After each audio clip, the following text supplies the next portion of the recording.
Animosity and jealousy was rampant among Muhammad's wives. If this is a surprise to you, I've demonstrated this in a previous video about Muhammad's marital strife. See that for more detail. Muhammad would take turns with his wives, sleeping with different ones each night, except of course for Safiya, the beautiful slave girl, who was also a Jew.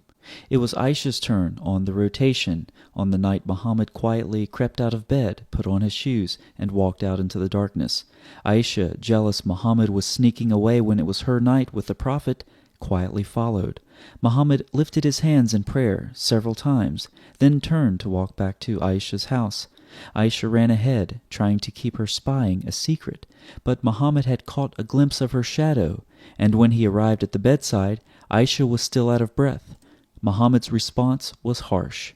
Muhammad struck her on the chest and caused her pain. Islamic apologists offer a defense for this. They say he didn't strike Aisha, rather he shoved her. They insist that this is the proper translation of the Arabic. The translation above is from an online source. However, my hard copy of Sahih Muslim, published by Dar al-Salam, confirms this reading.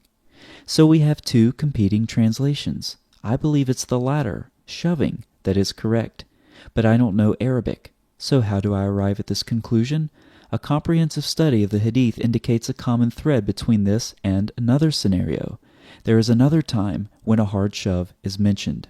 The Prophet said, "If while you are praying somebody intends to pass in front of you, prevent him, and should he insist, prevent him again, and if he insists again, fight with him, because such a person is a Satan." The preventing and fighting that Muhammad is talking about is in the form of shoving, as the parentheses note above. When Muhammad's words are put into practice, I saw Abu Sa'id al-Khudri praying on a Friday. A young man wanted to pass in front of him, but Abu Sa'id repulsed him with a push on his chest. Finding no alternative, he again tried to pass, etc. Abu Sa'id did this because he heard the Prophet saying, if anybody amongst you is praying, and somebody tries to pass in front of him, then he should repulse him, and if he refuses, he should use force against him, for he is a Satan. And in Sharia law, if the person dies as a result of being shoved, no indemnity is due for the death. So when encountering a devil, Muhammad commanded to fight it, to shove it, violently if necessary, and so the violent shoving is connected between the devil passing in front of a Muslim in prayer and the case with Aisha. Both are shoved violently. So violent shoving is a common theme. But what about the devil? In another narration in Sahih Muslim 7110, where Aisha admits her jealousy for Muhammad leaving her house one night, a story which we previously described, she gives more detail about their conversation. The Messenger of Allah said, "Has your devil come to you?" Aisha said, "O Messenger of Allah, is there a devil with me?" He said, "Yes." Based on Muhammad's commands, when Abu Sa'id al-Khudri was praying and a devil passed in front of him, he shoved the devil.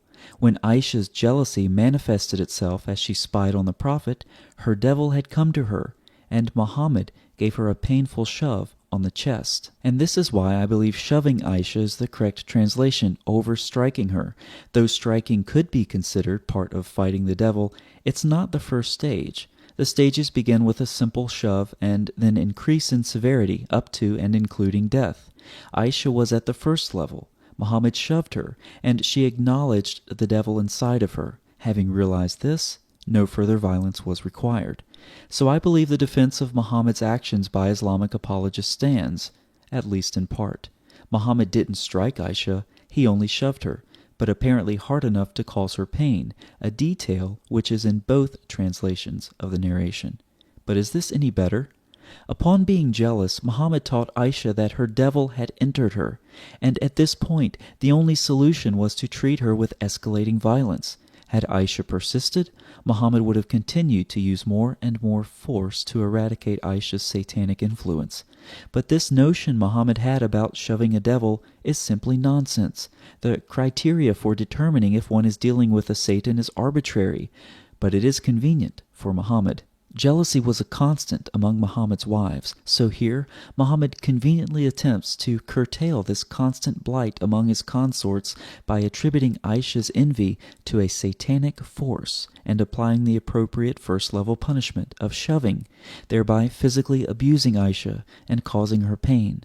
Surely this bullying by the Prophet, combined with his revelation that there was a satanic force manifested by jealousy, even in his favorite wife, was a strong deterrent away from jealousy in the future, as Muhammad continued his nightly rotations with his brides.